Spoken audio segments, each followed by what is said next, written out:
third point is one that gives me particular pleasure. When I was writing about Alexander, there were scholarly voices who would say, well, Macedon was a tribal society, very simple, pastoral kind of place, where possibly there were chieftains, and they may even have held power by rotation. It wasn't really even a proper kingship. And they'd say, it's a bit like the ancient Germans. Well, heaven help us, it wasn't. They were Greeks. They had a long tradition of kings, and we now see that so far from growing up in a simple pastoral world and then going to Asia and seeing in Egypt and in Babylon the big palaces of the Oriental rulers, Alexander didn't need to see these places.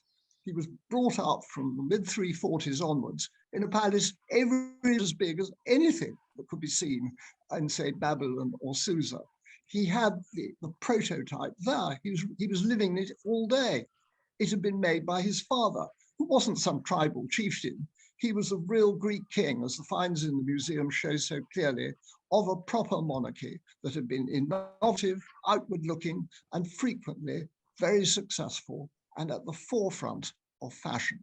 So that has completely destroyed whole swathes of writing, which blamed Alexander for Oriental despotism, megalomania, all this sort of thing. No, he was simply carrying on what he had come to see at home.